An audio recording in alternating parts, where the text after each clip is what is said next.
Welcome back, fake genetic freaks.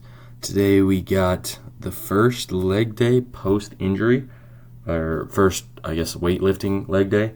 And so, I'm just going to give you some updates on the injury, how I'm recovering, all the stuff with that. And then I'm also going to talk about the differences in sprints and jumps, how they deal with your different joints, how they deal with different tendons, how they deal with different energy type stuff.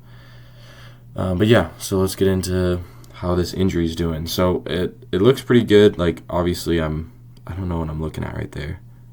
Oh yeah, there's a score sheet, or not score sheet, record sheet for everyone's lifts.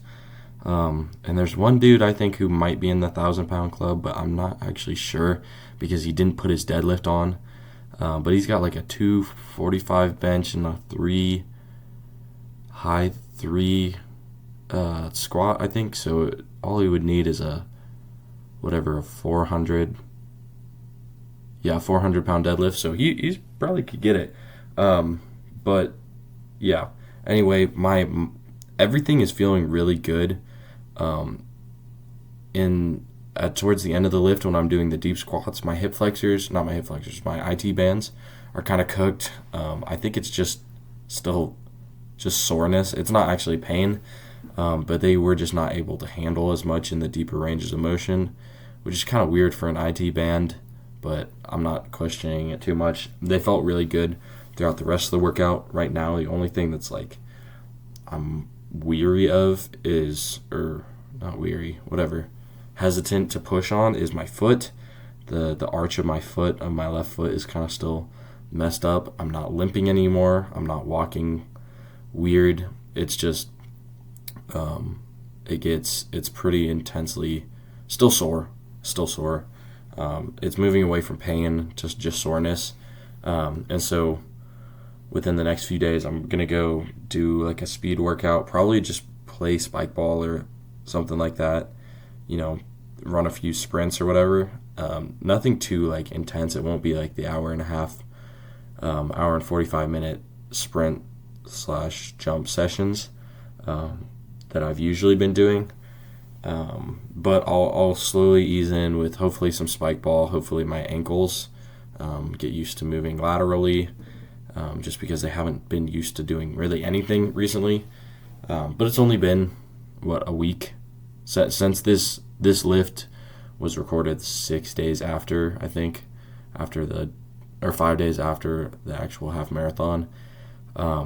So honestly, in a really good spot. I knew I was going to bounce back pretty quick.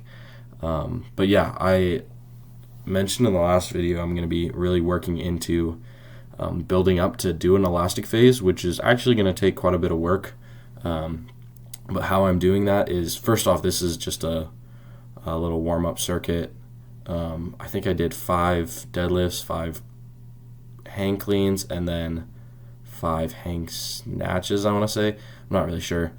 And also if you look at my elbow, like you see the right elbow come up really high. That's because of my surgery. For whatever reason, it's just a little bent weird, so it kind of lets me go into a better position for catching, which is really, really odd, but I mean, it works, and so I'm not going to question it. I kind of wish my left arm did that too, but it's way more about how bent my arm is now. It's just at a weird angle.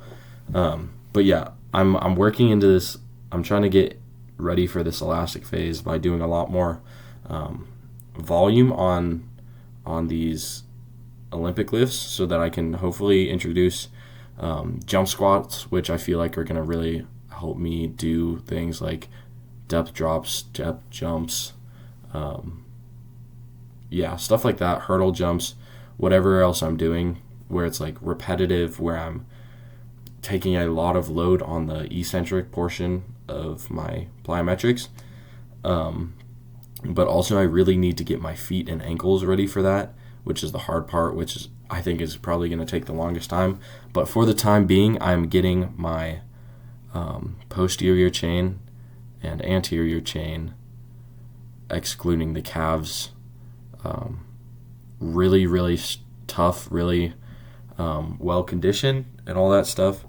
But yeah, going into the actual topic for today, I'm just going in talking about a lot of the differences between jumps and sprints. I kind of want to address, first off, the difference in sprints that you can do. And I'll mostly be talking about maximal acceleration. So your early start phase, that first 20, 30 meters or I guess 5 to 20 meters when you're not even close to upright yet. And then also going into like max velocity, so where you're very much upright, very tall. So I'm not going to be talking a whole lot about, I won't be talking at all about more of the longer tempo runs or 70 to 80% for a 100, 200, 300, whatever. But yeah, just talking about the differences.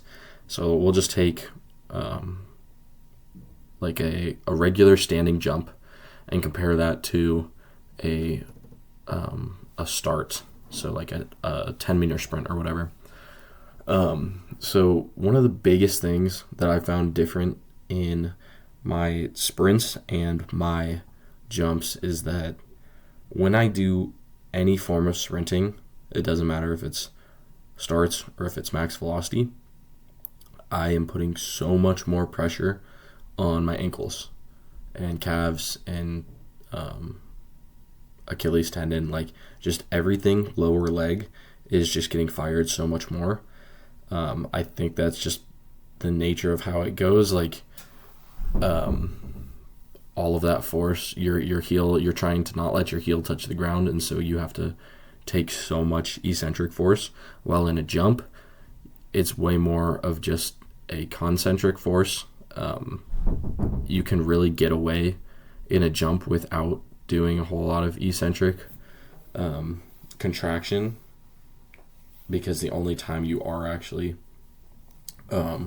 loading it eccentrically is when you're just getting into the athletic position, you're lowering into the jump.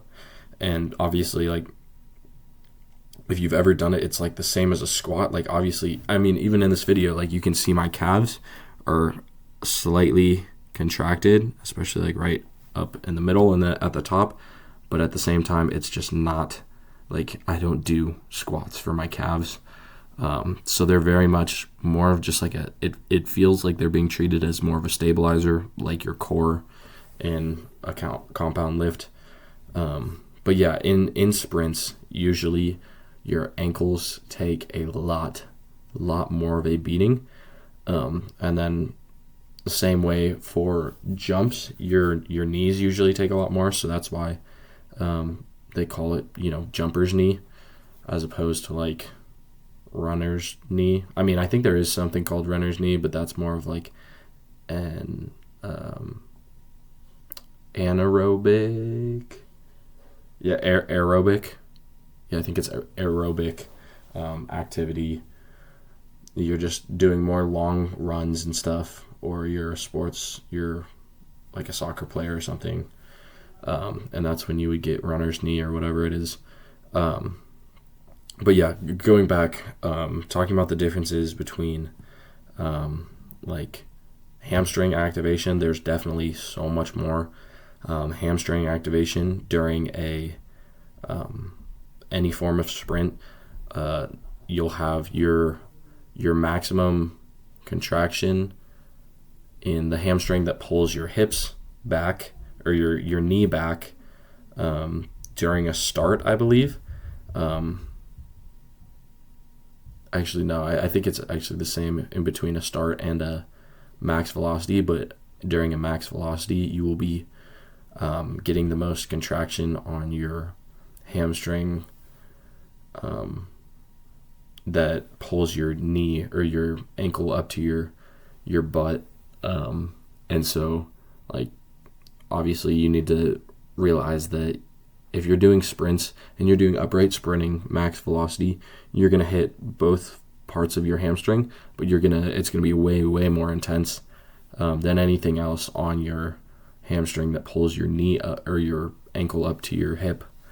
And then for the ankle, I've noticed for me personally, I found that upright sprinting is actually a lot less on my ankle, like on my Achilles and on my calves. And I think that's just due to the amount of like bending that it's going through. You know, my calf is contracting really, really hard for a millisecond, but there's less time on the ground.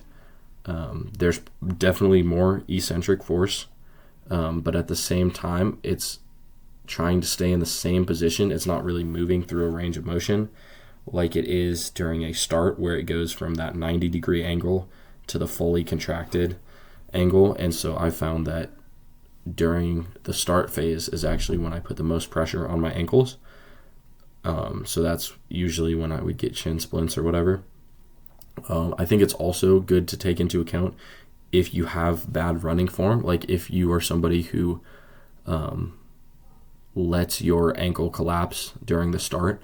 If your heel is hitting the ground, you're definitely going to be getting a lot bigger of a stretch, which can also lead to injury, but it's going to be a lot less force because your heel is hitting the ground, so your calf doesn't actually have to do the work, but you're still getting the same amount of concentric force.